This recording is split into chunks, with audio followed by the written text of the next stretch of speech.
believe Buffalo is going to win it, folks. Kick your heels up and down. Let's see why the Buffalo Bills are en route to the playoffs. Come on now, the Bills are making it happen now. Stand up now, come on and shout. Buffalo Bills go undefeated. And we're going to the Super Bowl. Yeah. Now, baby, come on, come on. No one Come on circles the and wagon shout. like the Buffalo Bills. Yeah. All right, we are live, and we are back. Welcome to another episode of the Overdue Bills podcast, and we're definitely excited today, definitely happy to be here. A lot to talk about.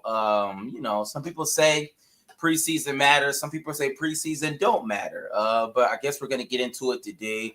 But shout out to all of you who are coming on and getting ready to come on. And before we kind of get into the nitty gritty and introduce the show, let me ask a question. People say that, guys, we don't ask how everybody's doing. So let me do that. Matt, how you doing today? Doing good, man. I'm doing good. Enjoying this summer, this weather. Getting a lot of golf in. How you guys doing? I'm great. Nothing wrong with a little health and wellness check. I'm doing great. It's hot, man. It's a scorcher. I'm not too mad. I have had to cut the grass in about a month. The grass is my grass is brown, so I ain't too mad. But it's super hot, but it's good. It's good, great. Like you said, I've been golfing too. We've been on the green. You know what I'm saying? I'm getting the handicap down, but we good. Yep. It's been a good summer. Cool, I guess. Definitely been on the green. Just left the rain. We might have to have an intervention. I might need it. Because I was having a time out there, man. But that's the only way you can get better. Listen, that's the only way you can get better. And honestly, sometimes they say it can have, an ill effect. It can be counterintuitive, counterproductive to swing and kind of hit so many balls. But we'll see. Shout out to everybody out there who's having a good time. Appreciate the guys, Matt and Brad, here today. And we appreciate all of you, our fans, and everybody who supports us. Shout out to you.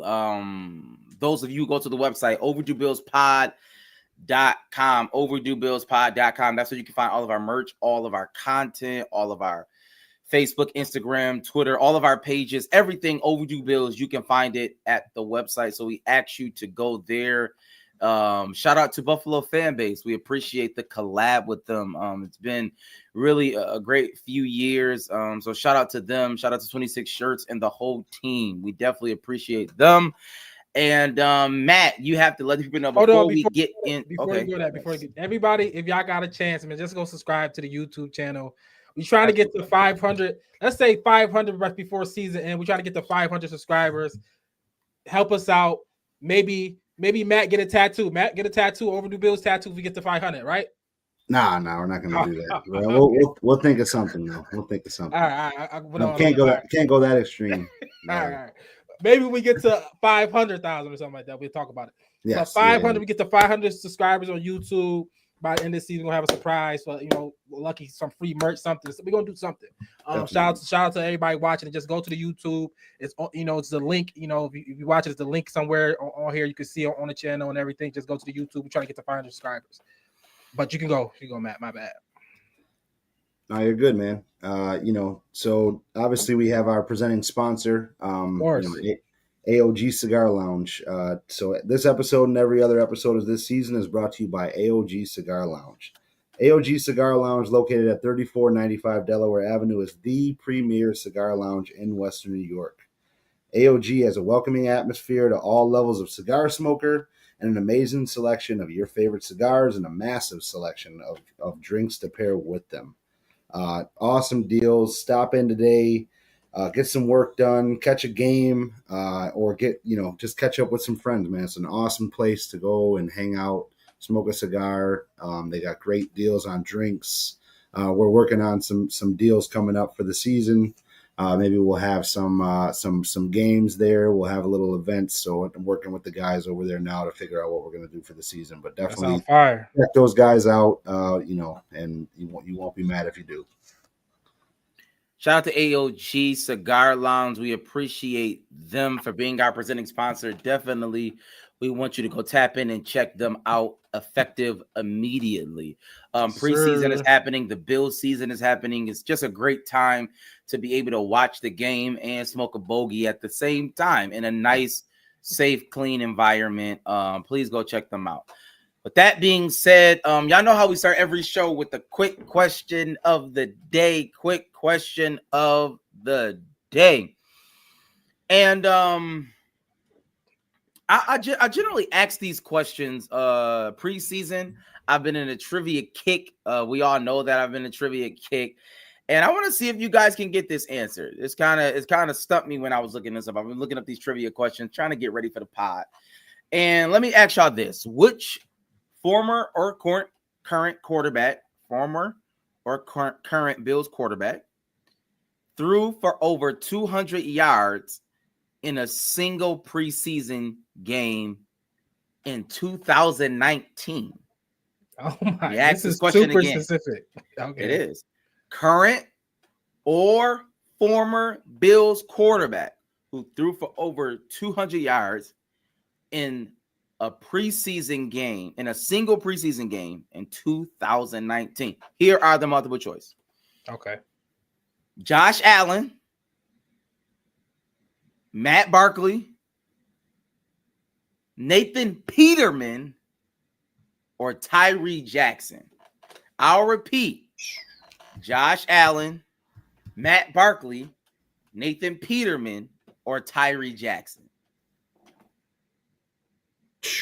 Man, that's a matter of fact, stop there. All right. Do y'all want to answer it now, or do y'all want to wait till the pod is over? We can answer it now. Answer it now. Get it out the way.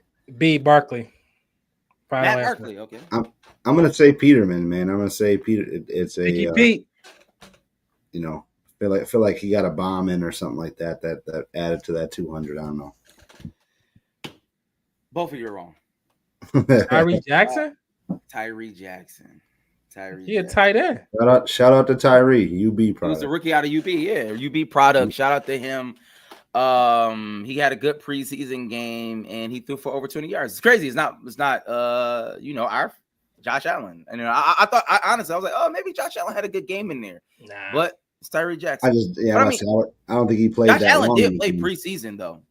Yeah, but not like I don't think he played a lot in preseason though. I don't know. He wasn't the starter when he first came to Buffalo. No, but I still don't think they put him in that long for, you know what I mean? I could he's still a top 10 pick in the NFL draft. I mean, stranger things have happened. Tennessee had their quarterback Cam Ward in there for like at least 7 series. But anyways, interesting. I wanted to kind of ask that question because I want to set up this because as we look, we're going to talk about the preseason game. We're going to talk about a lot of things that have been happening, injuries, James Cook, so on and so forth. I think it's important for us to understand that even though we did lose to the Giants, 34 to 25? I want to say 34 to 25. He lost to the Giants. Most of the time, most NFL aficionados, head coaches, so on and so forth, they say that preseason is not necessarily about the score, but it's about the evaluation of the players, right? And you know, that's somewhat true. Obviously, you want to win every game, no matter if it's preseason, exhibition, whatever the case of the matter is. But we do want to evaluate players. And with that being said, in talking about the game, let me just ask this. Let's go to the offensive side, right? Let's go to the offensive side. And let's talk about takeaways. All right. Let's talk about takeaways. We know a lot of things happen. We've seen a lot of players, right? We've seen a lot of players get some reps. So let's talk about offensive takeaways. And Matt, I'm going to throw it to you. Who are at least 2 standouts, if you can, on the offensive side that you want to highlight? Yeah. So my first offensive standout, and this has been my guy for the last, maybe 3 seasons now, Tyrell Shavers. I remember I went to camp, I think it was last year, the season before, and I said he just looked a little different. You know what I mean? He looked, he was playing at a different pace than everybody else. And it just seems like every time he gets the opportunity, he's like, he reminds me of like Marcus Easley, right? He always makes a big play in preseason and he just never really got a shot during the regular season. So, Obviously he caught that 58-yard catch from Trubisky. I think if that would have been Josh, that would have been 6 because he did have to come back for it a little bit. And then I just think the guy just makes plays, man. I hope he makes the roster, and I do think he'll make a difference because he's got the size, he's got the speed, and I think he's one of those guys, the under the radar guys that is that's going to be good for us. And then my second one, I don't know if I really even have a second one because there's nobody really else that that stood out that I didn't think out. You know what I mean? Maybe KJ Hamler, just same deal. Guy not getting a ton of reps, but he doing what he can well while he's in. Did get hurt a little bit at the end there too. So let me ask this question. We're gonna get to injuries in a second. But as it relates to Tyrell Shavers, right? I know that there has been a lot of talk about him. Especially even now amongst Bills fans. What is he, right? And what I mean by that is, so if Tyrell Shavers has a great preseason, right? It does that mean that Tyrell Shavers is going to jump Palmer, Keon Coleman, Khalil Shakir? I think what is he? Curtis Samuel. Oh yeah, Curtis. Are we saying that Tyrell Shavers has an opportunity to get on the field? Or does he have an opportunity to make the team? So I think he has an opportunity to get on the field, especially in the red zone. You got you put him out there as him and Keon. Those are guys that kind of go up and get it type of players. But also too, I mean the guy has been able to separate from people too. So I do think with the way that they rotate, they can definitely find something for him. Yeah, I think it's gonna be tough, right? I think he's fighting to make the roster, and I think he did we play special teams? Did he play special teams last year? Or was he practice squad? Practice squad, yeah. Yeah, I think that's what he got activated for that towards the end of the year, but it was mostly practice squad. Yeah, I think if hopefully, if he took any type of solace from like a Matt Hollins last year of seeing the impact he made in that role where he's playing playing special teams, gunner, etc.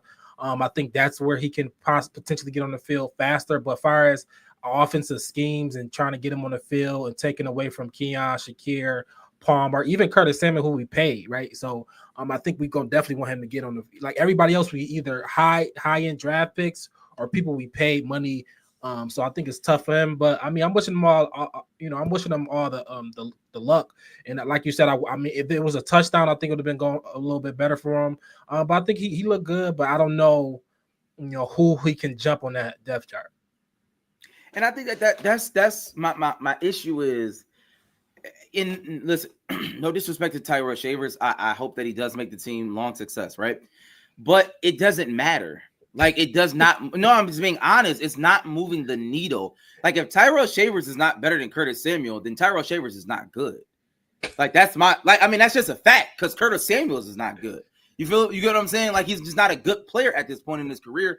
He's unavailable. But we can also, when he does play, it's like what is Curtis Samuel? Like we're a team that had yards? Like what does that mean? We're a team that signed Stevie Johnson that got. So if we always gonna have a player that's not overlooked. Stevie actually had productivity though. I know. I'm just saying, but he came out of nowhere. We signed him. We played him, and he ended up becoming our number one receiver. I'm not saying is that Tyrell Shavers. No, that's what I'm asking. I don't see know. that in him. I don't see that in him. That's my. But I'm saying, as a Bills fan, we always have hope that we find a guy a la Stevie Johnson, a la Fred Jackson. Everybody that we come. I know. So he's one of the guys that he has a chance at being potentially that. That's all I think he's saying.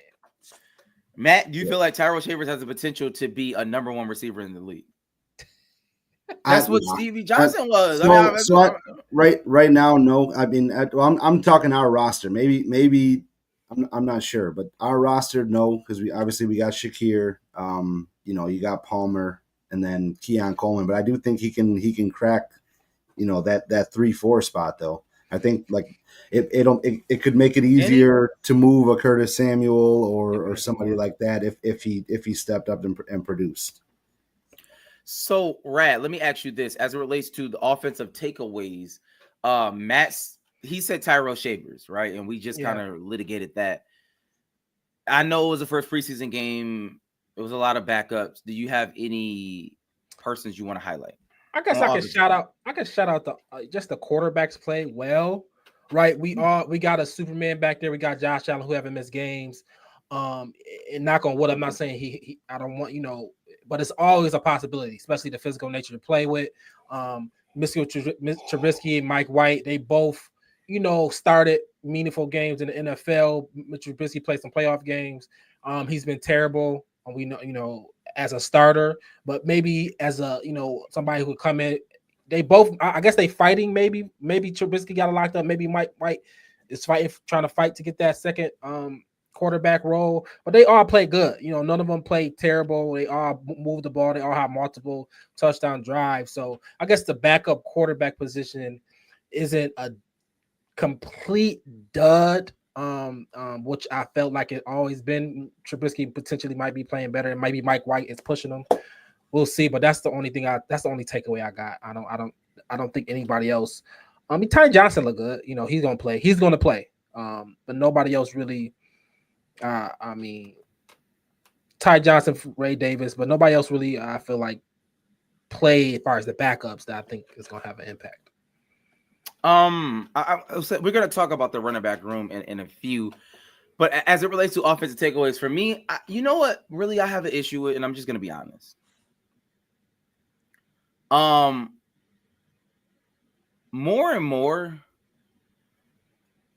it's looking like Dalton Kincaid was just a terrible pick, and I say that because if we're gonna pick Dalton Kincaid in the first round as a tight end, right?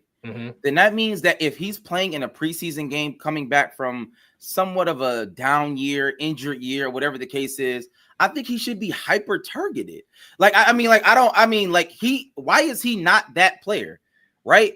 Maybe I'm tripping, but I don't understand why he's not like that player for us. Like, he should be hyper targeted, multiple targets. Like, I fundamentally do not understand why Dalton Kincaid is not getting the ball when he's supposed to be like he's supposed to be that guy. Like, tell me, like, am I missing something? Like, why are we not trying to get him the ball? He is coming back from another injury, right? He just got back to practice last week. He did get a target. He did catch a ball for 10 yards. And I understand this is the year, right? This is year 3 breakout tight end. This is the year we're gonna find out if we're gonna give him the 5th year, all that type of stuff. I think this is, if we talk about last year, he was hurt all year. They say he was pushing through, he was hurt all year. But this is the year. I agree with you. I believe that I think the GM, I think Brandon Beane knows that too. I think Brandon Beane talking to the offensive coordinator, we need to get him the ball. We need to know what we got in him, period. And I think this is the year to do it. I think he, obviously the transition of playing this physical game and Dawson Knox, he really going to be, I think the issue is that he's honestly going to be sharing snaps with Dawson Knox, but they play different roles. Dawson Knox is an inline tight end. Kincaid is more of a big slot, power slot type of guy. But I think you're right. You know what I mean? I'm expecting 7 to 8 targets a game. Easy. I'm talking about 5, 6, 7 catches a game. Yeah. That's what I'm on. We drafted him to be our Kelsey. This is the time where he's got to, they got to make that happen, or at least, show glimpses of it. Yeah, something. But Josh is out of that since Stephon Diggs left. Obviously, he's out of that hyper targeting people. He doesn't do that. It's just what it is. He doesn't do. It's a lot of design plays. Stop saying that though. There's a lot of design plays. There's a lot of different things, and Josh is really. It's obvious. I know you said we got to stop saying this. It's obvious. He throw the ball whoever's open. Josh, I'm glad you just said that. He does what? He throws to who's ever open. Okay, so generally, if Jamar Chase is generally always open. Yeah, but right? No. What I'm saying is, hear my point. When we talk about the upper echelon of receivers and tight ends, the reason why they get hyper targeted all the time is because they have separation and they get open generally. That's just the facts of the matter. So my point is, we don't have that player on our team. That's why nobody gets hyper targeted. That's just the facts. Dalton Kincaid was drafted to be that player. He has not been. He has shown some flashes of greatness. He has shown some flashes of him being a bust and a dud. All I'm saying is that if we're in a preseason game going up against the New York Giants and he's playing, why is he not being hyper targeted? Like, that's all I'm asking. Why is the offensive coordinator not saying, let's try to get Dawson Knox the ball, because he is a first round pick? I mean, I'm sorry. What? Both. You know what I'm saying? But yes, Dalton Kincaid. Dawson Knox seems to always find the end zone. Yeah. All I'm saying is I don't get it. But let's stay on the offense. This is the year. Side, right? I hear what you're saying. This is the year. Okay. If you don't do it this year, it's red flags. Let's stay on the offensive side. Because Rad talked about Ty Johnson. He talked about Ray Davis a little bit, right? And personally, I do like Gore. I like Frank Gore. I honestly do. I think he's a really, really, really talented runner. He's just not getting the opportunity. But today, the report was that James Cook was at practice today, and he did practice. So I'm going to throw this question to you. Obviously, we know he's in contract negotiations, and he sat out I think 4 or 5 practices, so on and so forth. But he was there. He was in the facility. They're trying to figure things out. Do you think that this preseason game kind of pushes James Cook to say, all right, at the end of the day, if I don't play, Ty Johnson, Ray Davis, and Frank Gore, they can figure out, it'll get the production that I've given, right? Like, we know that Ty Johnson is an amazing pass catcher, right? Last year, he showed it on multiple occasions. He caught big time balls, right? Like, Ty Johnson Ty Johnson actually was a really good receiving back, and he gave a little, Ray Davis is a downhill runner, right? He can take care of the ball. He's a downhill runner. I actually like Frank Gore, personally, me. But so I'm gonna ask you, Matt, how do you feel about that? Do you think that James Cook is looking like, man, they don't need me at the end of the day? Yeah, I mean, I obviously I love James Cook. He does bring a lot to, he's a weapon. He's a weapon in our offense, and he does make a difference out there. But at the end of the day, man, if he's gonna choose not to be here, that position, like you said, those guys behind him, they're gonna produce. They're gonna pick up the volume wherever he leaves off. I think. I mean, if you give Ray Davis the ball, he showed it last year in that Jets game when Cook was out, right? You give him the ball 20 times, he's gonna produce, and he's got the big play ability. And then, like Ty Johnson, he makes up for the pass game. So I do think a part of him is like, all right, well, you know what? It's really not just me here, so maybe we should reevaluate for a second. And after the Kyron Williams signing, I might have to come to the table and come off of where I think I'm at right now. Right, you love James Cook. Yeah, I think that's always going to be the case, right? He's signed. He's going to play this year. I don't think he's going to do. I don't think any running back is going to do the Le'Veon Bell thing anymore. I think it was done. It was a dud. It didn't. I mean, it kind of maybe worked out for him money, but his career it fell off. He never been the same since. I think James Cook is unique in the sense that he only home run threat on the offense. Now, like I said, like you said, that is crazy. Like you said, Ray Davis. But Ray Davis is the type of running back that you need to give him 20, 25 touches a game. James Cook, he can get 15 and still pop it and get to the house, right? That's what he showed. Yeah. He had 18 touchdowns. He led the league in touchdowns as a running back for a reason, because and there wasn't a whole lot of goal line stuff. It was some 40-yard touchdowns in there as well. So I think he's the only person on our offense who has that ability, who can take the ball 40, 50 yards to the house. And I think he knows that. I think he had the best season. I think it is his chance to get his money. And I want him to get his money. I know we talked about it. We talked about it before. I think Green Bay was the publicly owned team where they disclose all their stuff. Now how much money that they got in revenue sharing. It was like almost like $500 million. It was something insane. Yeah. That was just revenue sharing. We're not talking about season tickets. We're not talking about merch. We're not talking about nothing. So I honestly don't care. Sam saying all the time, spend Pagula's money. I do not care if we give James Cook $20 million. I really don't care. No, I'm not doing that though. I'm saying to the point where it's a lot of money. No, we agree that the money is there. We all agree on that. I think he's good enough. I think he should get his money. I'm saying, like, pay James Cook. If I'm James Cook, do whatever you can to get if you can stretch it from 13 or 14 or 13 or 15 by doing this, get it. I don't care. I think he's going to play, and I think he should get his money. So I'm fine with it. I think James Cook is valuable in this offense, and he's our home run threat. And he know that. I do think that James Cook is valuable. I don't think everybody. And I don't think it's just straight up. They just gonna point. replace him. I don't know. It will be a committee. Yeah. But every running back room is a committee besides Saquon Barkley and Saquon Barkley. James Cook makes us have a different element where he can get. That's fine. That's fine. He only had like 200 some touches. Not those players. Yeah, he only had 200 touches, and that's the point. That's the point, Rad. He only had 200 touches. At the end of the day, a Josh Allen-led team is going to be a high-scoring offense, whether James Cook is here or not. That's the point.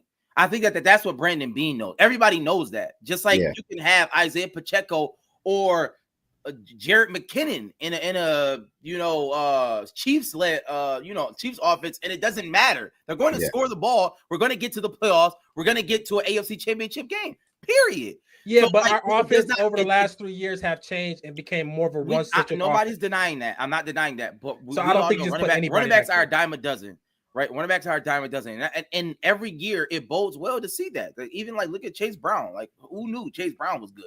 Like, you know what I'm saying? Like running backs can come out the woodwork. I'm not like James Cook was a third-round pick. Second. Like, it's second-round pick. Okay, you can find a second-round pick. It's not like it's not the end of the world. But second-round pick running back is valuable. What are you talking about? I'm not denying that it's not valuable, but there have been second-round picks that are not valuable. My point is this: Brandon Beane is doing the right job if he's going to build the team in this way. Like, he's gonna play hardball with him, and he's gonna play chicken and he's not chickening out. Beane is not going to chicken out on this. He's firm at the number. He's saying that. I'm firm. I'm not going up. Okay, but or you walk, bro. But you do, James Cook. You do your due diligence to try to get the number higher. I don't have a problem. I have nothing wrong with somebody, a running back or any NFL player trying to get more money out of these NFL teams. That's insane. I'm not mad at that. How can I be mad at that? Nobody's against that. But what I'm saying is, I think that James Cook you got to know your personnel and know who you're working with. Yeah. Right. I don't remember a case where Beane has come off a number and gone up. I just don't. Yeah. You let Evans go. Like, he just he's not with it. He is who he is, and he's gonna stay firm. But that's cool. Shout out to James Cook. Yeah, I think that James Cook's gonna have a good year this year. I think he is too. I think that James Cook is gonna have a great year. I hope he get his money. I hope everybody can be hunky dory. Shout out to him. Shout out to the whole team. But we have to talk about the other side of the ball. And I'll say this just quickly on the offensive line. I think Deion Dawkins went out with an injury today. I'm not sure the severity of the injury. They say he walked off with athletic trainers. I'm not sure the severity of the injury, so we'll see. Hopefully that he will be fine and it's not nothing serious. He walked off. It's always good. Yeah, he walked off. It's always good, but you never know. So hopefully, long as our line is healthy, I'm not worried about our offensive line. Offensive line was top 5 last year. Our offensive line should be better this year. Just more gelling, more coming together. They should be fine. I'm not worried about it. Now, as it relates to the defensive side of the ball, I think there's some things that we need to talk about, right? And as I did with the offense, I'll just let you have the floor. Matt, do you have 2 takeaways from the defensive side of the ball and just moving forward with our team? Yeah, so as a whole, I'm still not fully impressed with the defensive line, but with that being said, I have a player that I think, made a difference, and I think throughout the season is gonna, as long as he's healthy, it's gonna turn out to be a steal of a draft pick in Deion Walker. I mean, we all know he's a massive human. He had a lot of early round grades, dealing with injuries at Kentucky, 6'7", huge. You hear all the praise from all the guys on the defensive line, but when he was in the game, he had that play where he hit the swim move, batted down a ball. I think a lot of that could potentially happen this season if he does get the reps. I did like his game. He was our highest graded guy on Pro Football Focus at 92.8 of an overall grade. So that's awesome. His win rate on pass rushes was 27.3%, which sounds very low, but if you compare it side by side, Myles Garrett led the league last year in 23.1 in win rate. So that's a pretty good show of promise for a guy that we got in the 4th round. So as a whole, I wasn't super impressed with the D-line, but that might have been a shining star of that. I don't really have a second thing because we gave up 34 points, and it kind of seemed like they could move the ball, however they wanted to. Russ was like 6 for 7 out of the gate. Jackson Dart was doing whatever he wanted. Jameis, Tommy DeVito. So I don't know. Yeah, I mean, the early signs didn't look great. Obviously, we need more pressure from the defensive line. That's going to be the key to our at least our defensive season. Because the back end, some younger guys back there, and not the best, right? Not the best talent is back there. So we need our defensive line where we got first round picks, and just we got first round picks all up through the D line. And just high leverage guys, and they got to show up, and we paid them. All these guys pay. Obviously, Joey Bosa comes over from the Chargers, former first round pick. We'll see if we got anything left in the tank. I think we got to get pressure. It's that simple. We got to help these linebackers out. We got to help our DN. If we're not doing that, because we're gonna score the ball, right? Our offense, like you said, if our O line is good, Deion Dawkins, like you said, everything is great. Our offense is gonna score the ball, but what type of is we gonna have to win in shootouts? Is we gonna have to outscore teams, or we can put up 28 points, 24, 25 points a game and know that we good to go? And I don't know if that's the case. We might have to be a 30 point, 32, 33 point scoring team, which I'm not against. But it showed its ugly head in the playoffs last year when a team like the Chiefs, who didn't score over 30 all season, came in and put up 32 on us. So we'll see. Brandon, bring this your calling card. We got to figure it out. I don't know. I think I've been saying this maybe since we've started the pod, right? I've been talking about the defensive line and how bad they are. I've been talking about Ed Oliver, and I've gotten a lot of pushback on this show. Rousseau, everybody, right? I've been very consistent. And then when they play better, I've given credit, right? Because that's what you're supposed to do. But I just think that we have average players, right? Like I don't think that they're good. I'm just being honest. Like we do not have good players on the defensive line. They're just average at best. And this is what average players do.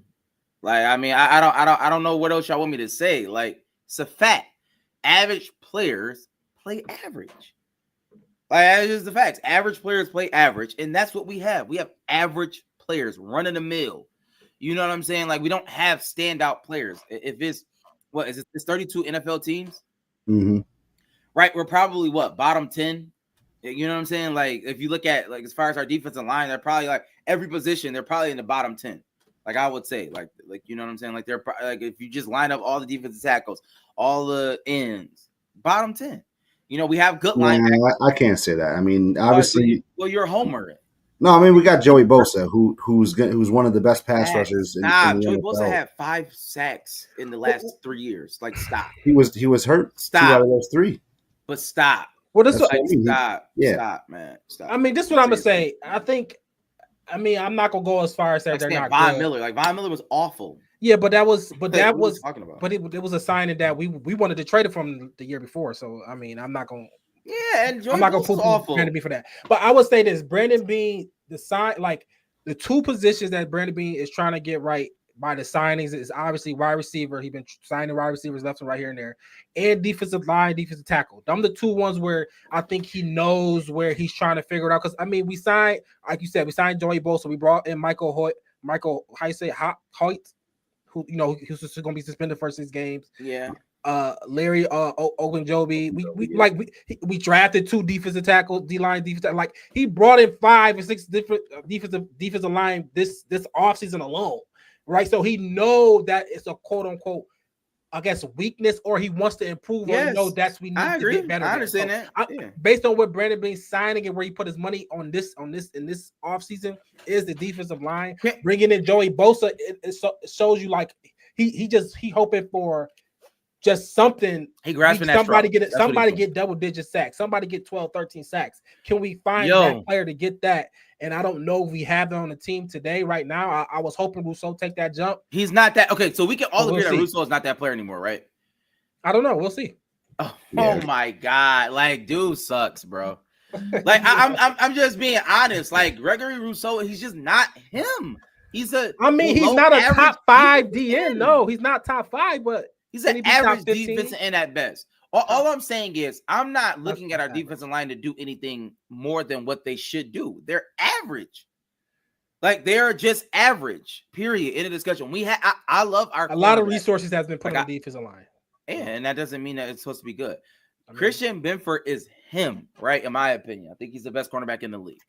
I like Matt Milano. I like Terrell Bernard if he can stay healthy. I like Dorian Williams if he can stay healthy.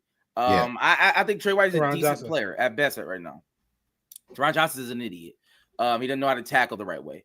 But I like him when he's healthy. I'm just saying, like every time he tries to tackle somebody, he has his head down and he gets hurt. I think he needs to stop doing that.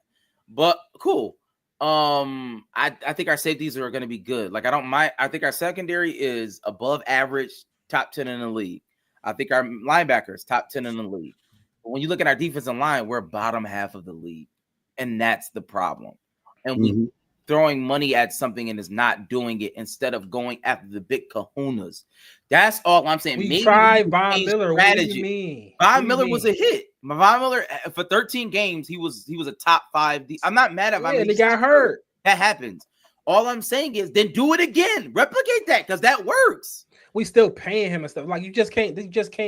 Yes, you can. You just said it. Like Spend what? all Google's money. You just said like it. What? You I'm just talking about capping. I'm talking about cap and stuff. Like so, what could he have done? What could have Brandon been done different this offseason to shore up the defensive line? Exactly. Everybody, all the top guys that was a quote unquote available went back to their teams. The Mad Maxes, the Hendricksons, everybody is back with their team and re-signed. Wasn't no big fish out there to go get. We got Joey Bosa. That's who? 2 first. For what? A second and 2 players. Get them out of here. For who? For whoever.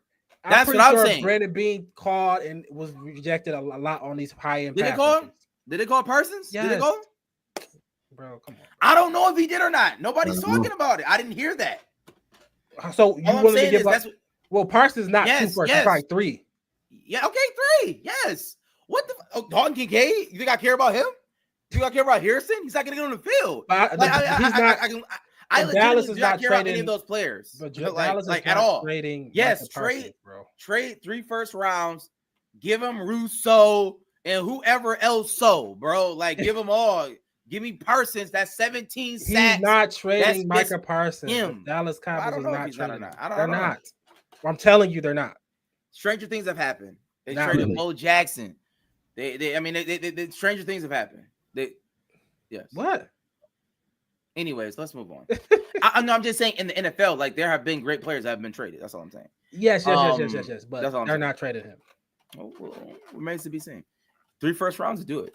But let's move on. Let's do this. Let's do this because it's preseason and we're still in that mode. So let me ask y'all this. As it relates to things that y'all want to see moving forward in this preseason, Matt, you can go first. Yeah, I mean, I just, obviously I want to see, the D linemen getting more reps. I think I want to see a better performance out of the O line. I think the Giants probably have the best starting defensive line in football. With Abdul Carter looked awesome out there. He was making our guys look silly.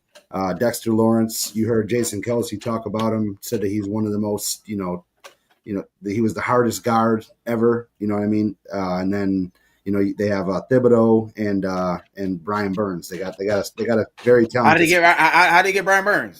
So they have a very talented front four. So I guess I'll give them a little bit of a benefit of the doubt on that. But I do want to see some improvements with the O line. Getting back into this where they left off of last season as well. Rat. I'm more and more each year. I'm more on the Sean McVay type of mindset where I don't care if no starter ever play a preseason game ever again. Yeah. So I'm very on that. Get it over with. Yeah, we can cut it down to 2 games. I do not care about preseason. I know, the people fighting for roster spots is important, so I give it. I understand that aspect, and so that's why I'm happy to keep it so people who can figure out. And then you can find gyms in preseason. That is possible. But when a team like us who got a starting quarterback, we kind of know who our starters are. It's less and less impactful for me. But. Yeah, so when our team is this established and we got these many vets, I don't care I don't really want to see anybody play again. Let's go full throttle on week 1 against the Ravens. Yep. Yeah, I'm not mad at that. So shout out to everybody listening. Shout out to everybody watching the playback.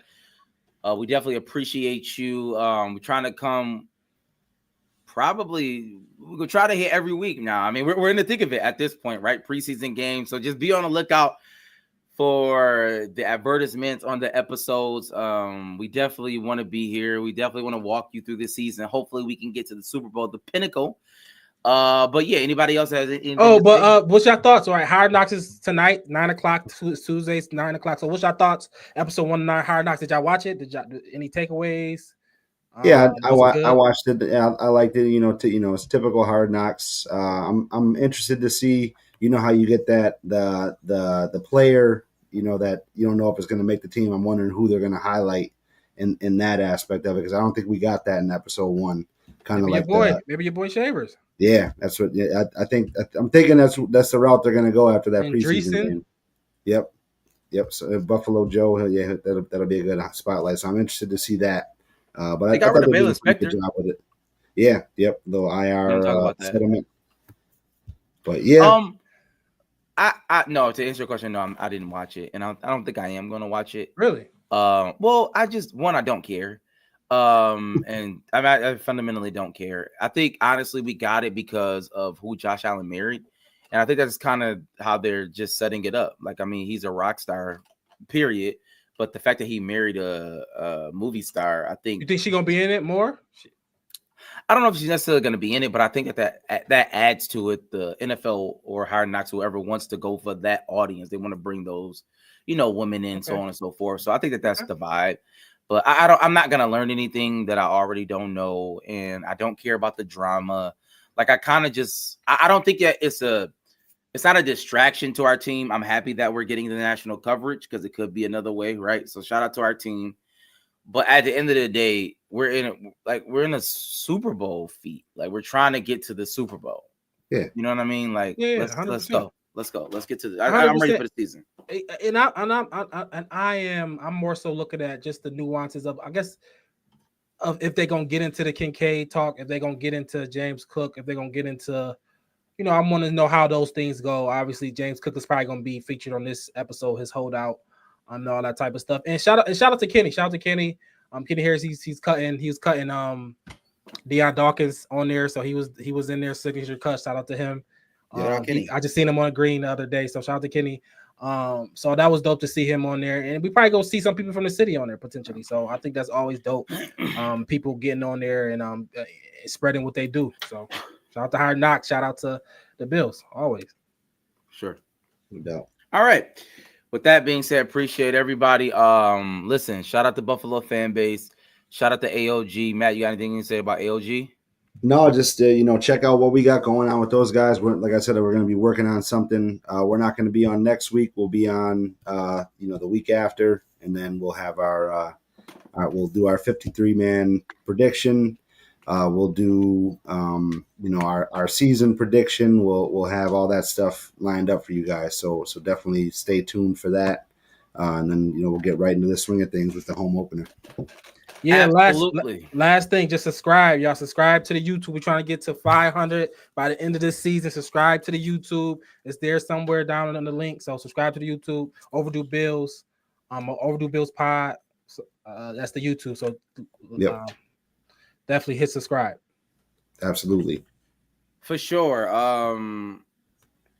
Please share this video. And y'all know how we end every show with a little bit of that. Hey. Only Buffalo is going to win it, folks. Kick your heels up and down. We're seeing why the Buffalo Bills are en route to the playoffs. Come on now. The Bills are making it happen now. Stand up now, come on and shout. Buffalo Bills go undefeated. And we're going to the Super Bowl. Yeah. Now, baby, come on.